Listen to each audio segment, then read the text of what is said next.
Hi, I'm Melissa, a 37-year-old real estate agent in suburban Chicago. And let me tell you, life has a way of throwing curveballs when you least expect it. Like, what do you do when your husband's estranged daughter suddenly shows up, claiming half of your house? 7 years ago, I met Tom at a client appreciation event. He was charming, successful, and refreshingly honest about his past. He was a divorced dad raising his son Jason alone after his ex-wife, Anna, walked out. We clicked immediately, and within a year, we were married. "You've brought so much light back into our lives," Tom told me one evening as we painted what would become Jason's gaming room in our new house. "I found the fixer-upper, and we pooled our savings to turn it into our dream home." I'll never forget Jason's reaction when he saw his finished room. "This is seriously the coolest thing ever. Can we add LED strips to the ceiling?" he asked with a grin. Jason and I have had an amazing relationship ever since. He's 16 now, into coding and basketball. And we have a weekly tradition of Sunday pancake competitions. Last week, he made a pancake that looked like his math teacher, complete with syrup glasses. But not everything has been pancakes and paint swatches. Tom's mother, Margaret, has always been challenging. Last month at dinner, she couldn't resist her usual routine. "Sarah would have loved this house. Such a shame she's not here to enjoy it," she said, referring to Tom's daughter. Then she added, "Anna only left because Tom worked too much." I took a deep breath and changed the subject like always. Sarah is a complicated part of Tom's past. She was 12 when Anna left, and she's 26 now. Despite my efforts to reach out, Christmas invites, birthday cards, texts, Sarah has always kept her distance. "Maybe next time," she'd say, but that next time never came. Thank goodness for my support system. Yesterday, over coffee on our shared patio, I vented to my neighbor Claire. "You've done everything you can, Melissa. Some people just don't want to be reached," she said. "Melissa, you're literally the most patient person I know," added Jessica, my colleague and close friend, who'd stopped by with some contracts. "What can I do? She's family now," I sighed, sipping my coffee. Even if every holiday dinner with Margaret is a reminder of how Sarah would have decorated differently, at least Tom has my back. Just last week, he told his mom, "Melissa is my wife and Jason's stepmom. She's family. Either treat her with respect or we'll need to rethink these weekly dinners." But nothing could have prepared me for what happened next. One quiet Sunday morning, the doorbell rang.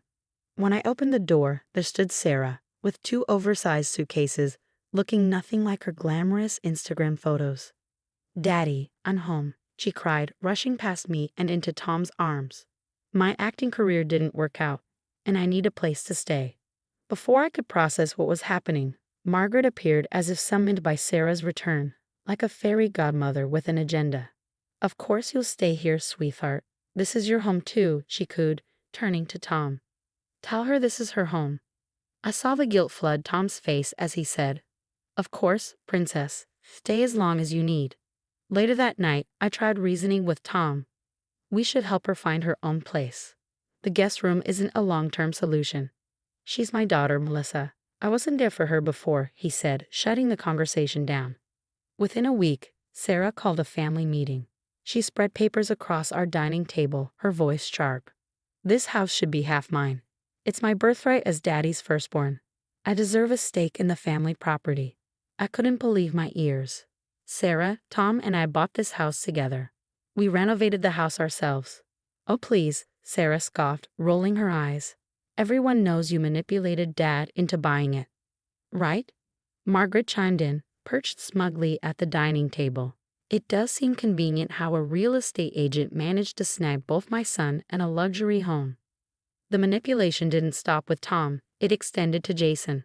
One afternoon, I overheard Margaret whispering to him, "Don't you think it's weird how she tries to act like your mom? She probably just wanted a ready-made family to control."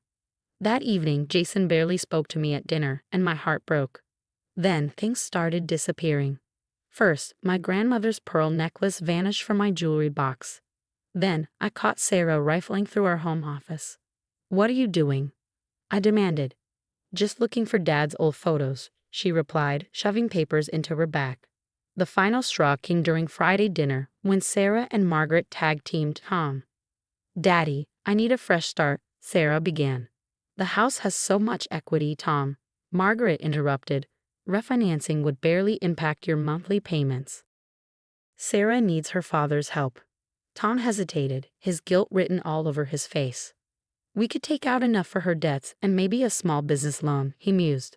I stood abruptly, my hands trembling. We're not refinancing our home. This has gone too far. You're so selfish, Sarah cried, her voice shrill. This is why Mom left. Dad always chooses other women over his real family.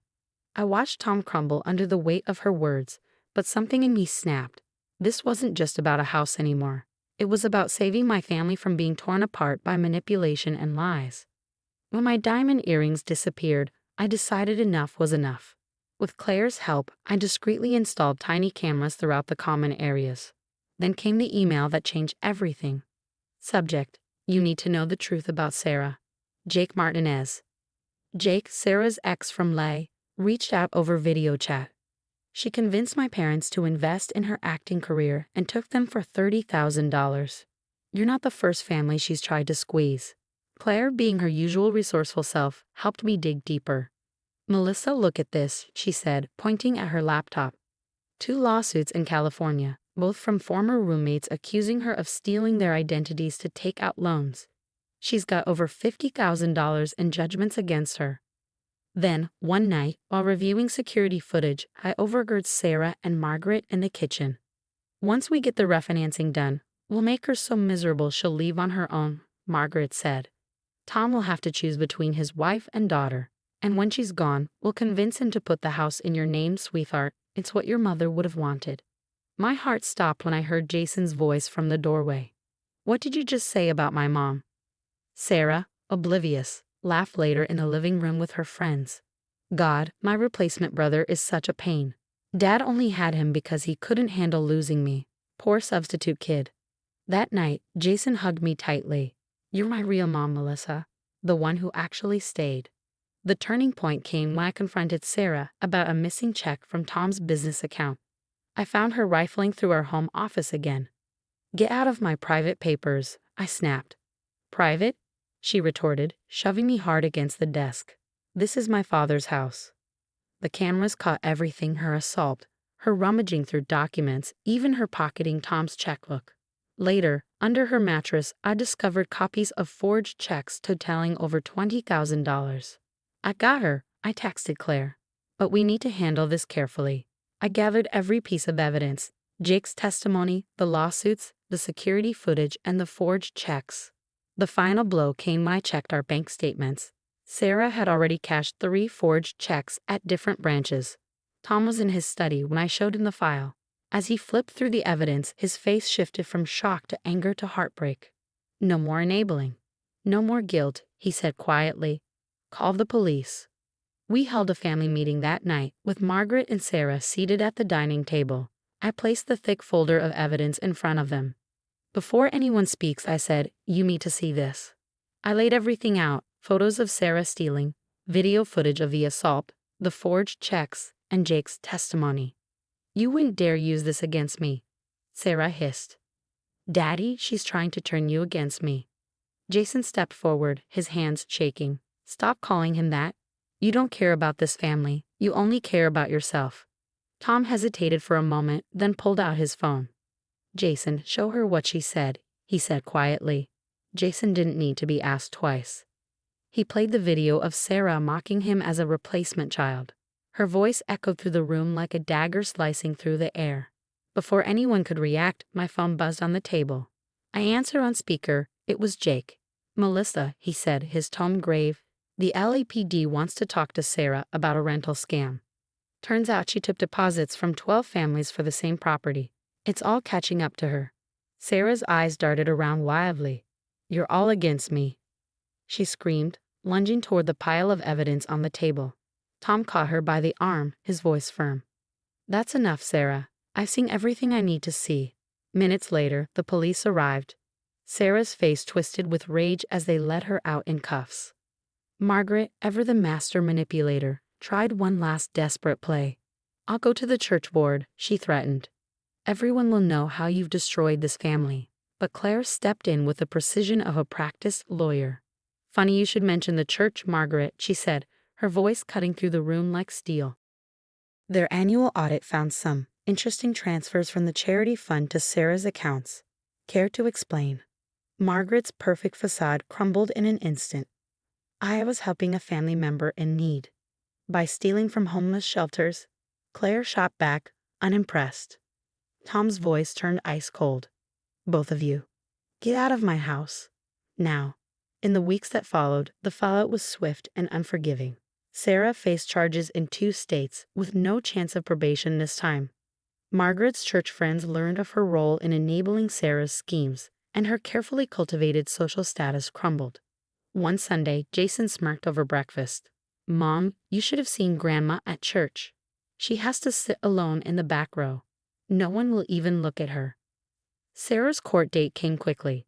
Tom and I sat side by side as the judge read out the charges: forgery, fraud, assault, and more. The weight of her actions finally caught up to her. That evening, sitting on our porch swing, Tom took my hand in his. I'm sorry I ever doubted you, he said, his voice thick with emotion. You fought for this family when I was too blinded by guilt to see the truth. 6 months later, life settled into a new rhythm. Jason made the honor roll and started a coding club at school. Tom's business flourished, and I launched a program teaching women about real estate investment and financial independence.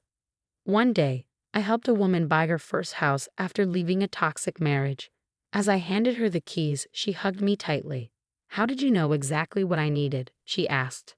Let's just say I understand toxic people, I replied with a smile. Sometimes the best revenge is building a beautiful life without them. Sarah wrote once from prison, a manipulative plea that went straight into the shredder. Margaret, now living alone, lost her church position and her carefully curated reputation. Oh, we didn't look back. Sometimes you have to lose the family you thought you needed to protect the one you actually have. Reflection. What would you do if someone you trusted was secretly scheming to take everything you've worked for? Would you expose them immediately or try to protect the ones you love from the harsh truth? Share your thoughts in the comments below.